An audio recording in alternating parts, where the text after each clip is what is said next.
નમસ્કાર સાથી મિત્રો, જે રીતના અત્યારે તાલુકા જિલ્લા પંચાયતના ઉમેદવારો મેદાને ઉતાર્યા હતા, દરેક પાર્ટી દ્વારા નવા ચહેરાઓ ખાસ કરીને આપણને જોવા મળ્યા.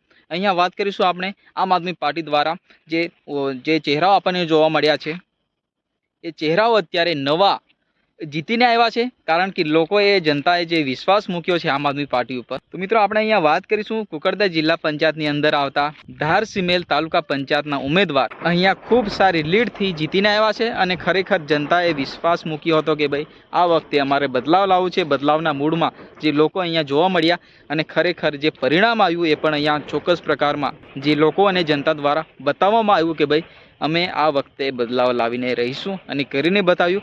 અને વાત કરીએ તો ખરેખર ડુંગર વિસ્તારની સમસ્યાઓ ઘણી છે. ઘણી સમસ્યાઓની હાલાકીનો સામનો કરીને લોકો થાકી ગયા હતા.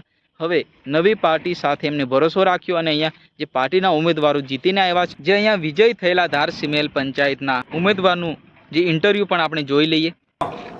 તો ધારસિમેલ તાલુકા પંચાયતની ઉમેદવારી મારા ઘરેથી કરી હતી, ત્યારે અમારા વિસ્તારના મતદારોએ મને 2300ની લીડથી ખૂબ ભવ્ય વિજય અપાયો છે. ત્યારે તમામ જનતાનો પણ હું ખૂબ ખૂબ આભાર માનું છું.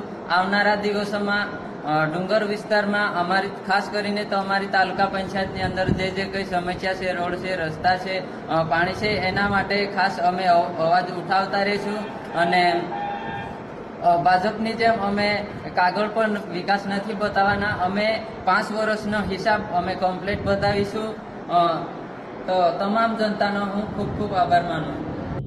ધારસિમેલ તાલુકા પંચાયતના ઉમેદવારી ચૂંટાઈને આવ્યા, એમને કહી દીધું કે ભાઈ આ વખતે અમે ભાજપની જેમ કાગળ ઉપર વિકાસના દાવાઓ નથી કરવાના, અમે ગ્રાઉન્ડ લેવલે જઈને એનું ચેકિંગ કરીને ખરેખર જનતાને પડતી સમસ્યાઓ એનું જે ચોક્કસ પ્રકારમાં એનું નિરાકરણ લાવીને બતાવીશું. ખાસ કરીને રોડ રસ્તા હોય, પાણીની સમસ્યાઓ હોય, અને જે જનતાએ અમારા માટે અમારા 5 વર્ષ માટે પ્રતિનિધિત્વ કરવા માટે અમને ચૂંટાઈ લાવ્યા છે, તો હવે એમ 5 વર્ષનો તમામ જે હિસાબ અમે લોકો અને જનતાને આપીશું અને ખરેખર અમે કામ કરીને બતાવીશું.